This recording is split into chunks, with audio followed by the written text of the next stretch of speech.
The Nigeria Police Council has confirmed the appointment of Kayode Egbetokun as the 22nd Substantive Inspector General of Police. Egbetokun, who of course before now was operating in acting capacity, had his appointment confirmed during a meeting of the Police Council, which held at the State House in Abuja. News Central's Amadin Uyi has more on this. The meeting was the first chaired by President Bola Tinubu since his assumption of office. Members of the Police Council reiterated the need for police reforms in the light of growing crime and criminality and the need to modernize police operations. There has been no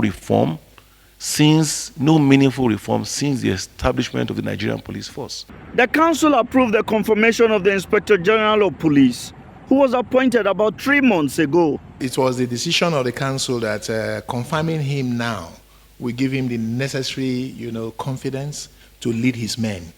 And apart from the confirmation, the president is also desirous of security sector reforms. Some members of the council say he has performed excellently well since his appointment by the president and has shown he has the ability to lead widespread reforms needed to transform the nation's police force. I believe very strongly that so far, with the few months that the IG has demonstrated as acting IG, it is clear that he knows what is happening in this country. He is concerned about the challenges that we are having. Based on our records and what we have practically seen in him, he has a very rich CV. He has attended several police and security courses, and he is eminently actually qualified to be confirmed as a policeman. While members of the council expressed rave reviews over the character and professionalism of the police chief, Nigerians will be hoping he can indeed carry out the much expected reforms needed to bet a 21st century police force. Amadin Uyi, reporting for News Central. And congratulations to Kayode Egbetokun for, of course, being confirmed as the new Inspector General of Police here in Nigeria. Of course, task ahead of him is massive. If we're talking about police reforms and improving on the security architecture and policing here in Nigeria, it's a massive task. Will he succeed? We hope so, because of course it will benefit everybody. We're not talking about just the Federal Capital Territory, we're talking about the whole length and breadth of Nigeria. We, of course, would x-ray what the expectations are of him, where former Inspector Generals have failed, what is expected to achieve. And one thing that we always never really do in Nigeria is understand what exactly are the statistics, the criteria with which we rate the performance of these people who are appointed. And do we even rate the performance of those who were appointed before to say, okay, these are the areas in which they excel, these are the areas in which they failed woefully, and how can we ensure that we do not repeat the mistakes of the last, the people in office before? There's almost no standards with which we rate performance. I was speaking with someone yesterday he works in one of the federal ministries in Abuja, and he was saying that they were trying to do a handover lately from one DG to the next, and they had written things that they had achieved, their ministry had achieved in the last couple of years, maybe 2, 3, 4 years, I'm not sure how long. Right. And some of the things that they were writing down was how many people that they employed, number of people that were fired, renovation of the office building. So it almost told, or painted the picture that there's no actual, standards with which we say, okay, this is what this ministry is set up to do, and this is what it has been able to achieve in the last 4 years or in the last 5 years. Because they haven't seen it as actual jobs, right? It's just like, oh, we're getting this person to do this thing. Because for an actual job, for example, for you and for me, when we're coming into this office, we had KPIs. There were yardsticks by which our performance is being measured. Oh, you're expected to do this. These roles and responsibilities are listed out. And I wonder if when they're being hired for these positions, if they have roles and responsibilities being listed out for them. I don't think so. Right? But best of luck to him, and we hope that he succeeds, like I said once again. Now, the Court of Appeal sitting in Abuja, the Federal Capital Territory, has given the All Progressives Congress candidate for the Bayelsa State governorship election, Timipre Sylva, the all clear to contest in the November 11th poll. Recall that an Abuja Federal High Court had on October 9th disqualified Sylva from the contest following a suit by a member of the APC in the state, Demesuoyefa Kolomo. Kolomo in the suit had asked the court to determine whether Sylva was qualified to contest the election, having occupied the office of Governor of Bayelsa from May 29, 2007 to April 15, 2008 and May 27, 2008 to January 27, 2012. Justice Donatus Okorowo, during the ruling, held that allowing Sylva to contest again would breach the provisions of the 1999 Constitution, having been sworn in twice and ruled for 5 years as the governor of the state. Now, in a unanimous decision by a three-man panel yesterday, the court held that the litigant who initiated the suit that led to Sylva's disqualification lacked the local standing to do so and has now set aside the judgment of the High Court and awarded the cost of 1 million naira against the respondent, Kolomo. To discuss this, we're joined by Tunji Abdulhameed, his legal practitioner and public affairs analyst. Good morning, Mr. Abdulhameed. Thanks for joining us. Can you help unmute your device? It seems you're still muted. Good morning. Thank you for having me. Thanks for joining us. So even reading through the story, the very first thing anyone is going to ask, when you see it is, is it really possible for a person to do a 5-year term and then attempt to do another 4-year term, which would, make 9 years as governor? Can you help clarify exactly what the confusion is in that regard and what Timipre Sylva might be arguing here? I think the issue here has to do with the provision of Section 182, Subsection 1B, which talks about the fact that once you are elected into the office twice, that you are not qualified to contest once you have been elected twice. And the argument here is that Mr. Sylva has been elected twice into the office. The first one he spent 4 years, and second term he was on his first year when he was removed by the court. So the question now is that can we say that second term is now can we say he's been elected in that regard because his election was nullified? So if your election is nullified, it means that you are not even qualified to be the governor. You are not even elected. That's what the court is saying. And that was the argument the Sylva and co are putting up. But unfortunately, the issue here, particularly the one at the Court of Appeal, it has nothing to do with the merit of the case. When I say merit here, it has nothing to do, when I say nothing here, I'm talking about judgment itself. It did not address the issue of whether that 2-year terms can be said to be, that second term can be said to be another term for him. Rather, the court look at the local standing of the person who is bringing the application. Vis-a-vis the provision of Section 29, Subsection 5 of the Electoral Act, which says that, recently, most recently too, the Supreme Court decision regarding pre-election matters, which Section 29, Subsection 5 of the Electoral Act is to the effect that only aspirants who participated in the primary of his party primary can challenge or can take action at the Federal High Court to challenge qualification of the candidate of the party. But that was the basis upon which the Court of Appeal took that decision yesterday. That look, having the applicants in that case, having not participated in the primary, is not qualified to challenge Mr. Sylva's qualification, which means Mr. Sylva is clear to contest. As far as Court of Appeal is concerned, the matter can still go to Supreme Court. It's a pre-election matter, it can go to Supreme Court. So my worry now is, I have been worried about this particular position. Because for me, the court have generalized it. I'm not saying the court was wrong regarding what they did yesterday, vis-a-vis what is on ground, vis-a-vis the president already said. But that precedent for me, I think I have my reservation for it. All right. Because what we are saying is that, look, once a party decides to present a candidate, even if he's not qualified, and none of the aspirants is challenging it, nobody can challenge it. That person is as good as having the right to contest. And if you win the election, so be it. Because if you go to the tribunal as the other and try to contest, challenge it, by virtue of the decision already on ground, they will tell you you have no business in challenging it because you are not part of it.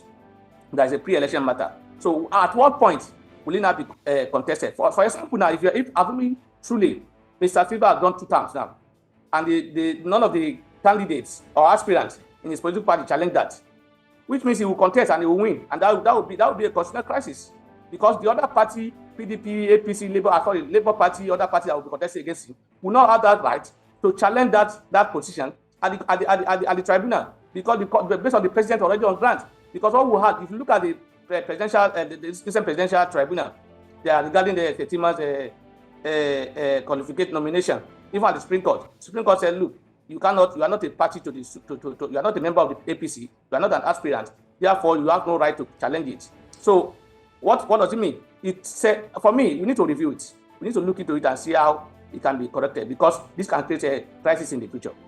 I mean, that honestly was my next question to you, to ask you exactly what this might mean. Because if we look at the journey, right, prior to getting to this place, part of the reasons why they were relying or preventing him or ruling him out was because they were basing their argument on an already decided case. If you remember, there's been a Supreme Court case that already says that the tenure of a person cannot be elongated, because of the constitutional provisions. I believe that's Maro and Nyako.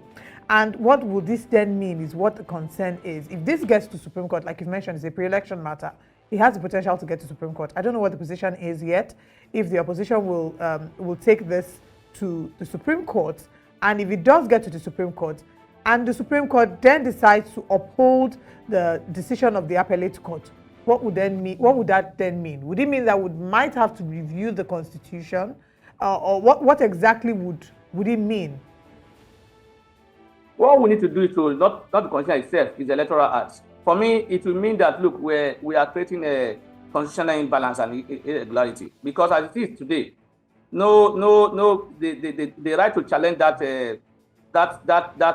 qualification or not qualification reside on other aspirants who contested with him at the primary, based on the law already in existence. So now there is no law. If the matter goes to Supreme Court will not look into the merits of whether or not the law says he cannot contest twice, the court will not look at that. They will basically come on basis of a local standing. And that local standing means that the court will not be able to not even entertain your case. So they will not even look at the merits. They will look at the technicality part of it, which is locus. So once you don't have a locus, because for you to go to court, the court must be properly constituted. The court case must have been brought or initiated in the manner prescribed by law. The person that is bringing the case must have the capacity to bring that case. The capacity here means that you must have the local standing. You must have there must be a reasonable course of action. So in this case now, if you are said not to have local standing, there is no way the court will even look at the merits of the case. So in other words, Mr. Sylva or whoever that is involved will likely go away with it and become a third-term indirectly. Although I'm not saying Mr. Sylva is a third-term candidate, because if you want to look at it legally, let's look at the merits of that case in that regard. Can we say he was that second time he was elected? He was not elected as far as I'm concerned, because his election was nullified. So once the election was nullified, it means it appears as if that 1 year does not even exist in his career. That is the meaning of that nullification. Because if it's not nullified, then we can say yes, he has done another term, which is 1 year. So for me, he has only done 4 years, not 5 years, as far as I am concerned. But like I said, we need to look at our law, particularly that particular section 29, section 5, we talked about, or we should just put another clause to say, look, for me, I also argue that section that they're talking about does not apply to other parties. It applies to only members of the party or aspirants in that party that participated in it. If I am in PDP, or I am in Labour Party, or I am in SDP or whatever party, I should have the right to challenge that particular qualification at the tribunal. Then what we saw at the Supreme Court decision regarding Setima was that they said there is a pre-election matter and it can only be challenged by the aspirants. So for me, if you recall, the PDP against Setima went to Supreme Court even before the election to challenge his nomination, and the court said they have no business in doing that, because it's not their business, that they should wait till the tribunal. At the tribunal, they raised the issue. The court said they have no business in bringing that application. It almost just sounds like the Nigerian judiciary in the last year basically has mumbled up so much, and taking cases to court, especially concerning elections, has to come with a whole lot of it feels like it's a confusing situation at this point, because you're going to refer back to a ruling that happened 6 months ago, that has nullified a ruling that happened 2 years ago, and it's just a mess. But I want you to compare, maybe it will also help our viewers get some clarity. Is there any comparison between Peter Obi's case, with which he was once again brought back as Anambra State governor, and this case concerning Timipre Sylva? If you remember, Peter Obi was kicked out, and then he went to court and won. And of course, got the right to once again run for another 4-year tenure. Even if I think he had been governor for about 2 years before he was first of all kicked out. So, is there any comparisons between these two cases? I think they're not the same. They're not actually the same. Even if they are the same, the law at that time is not the same law that we have today. That section of Section 29 of 5 was not available at that time. At that time, anybody can challenge it. You have the right to go to court. Anybody, whether you are an aspirant or not, you have the right to go to court and challenge. But as it is today now, according to the court, and according to, for me, I don't believe in that decision of the court.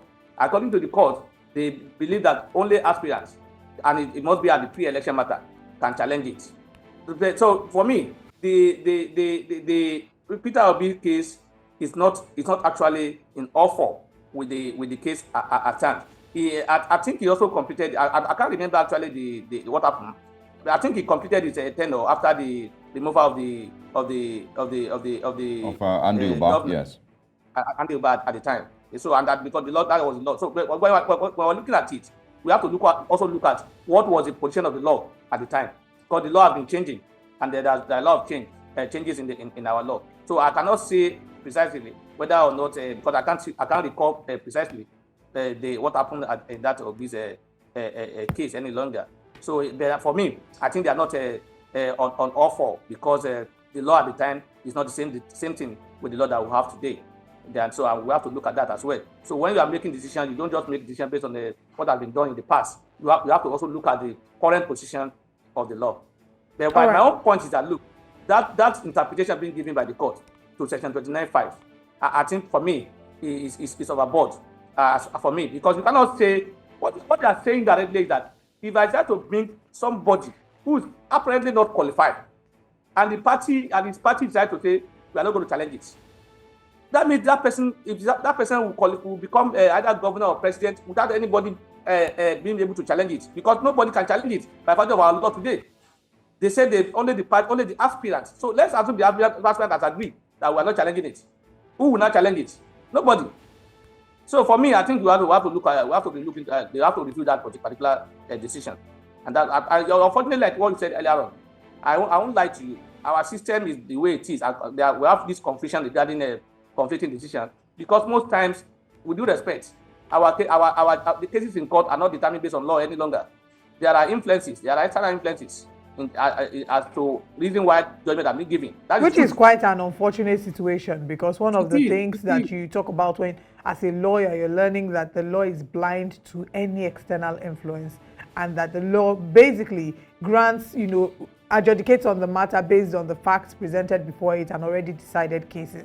On a final note, what's your forecast for how this turns out? We have 10 more days to the elections in Bayelsa State. Do you think that this will get to the Supreme Court? And do you think that is something that will be able to get a final answer before, well enough, will we have enough time to get a final answer before the elections on the 11th of November? How do you foresee this playing out? That is not possible, to get the final answer before the November 11 election. And for me, even if we want it on ground, and the decision of the Supreme Court already on ground, that case, the Sylva is as good as having the right to contest that election, because the issue of locus will be the issue that will be discussed.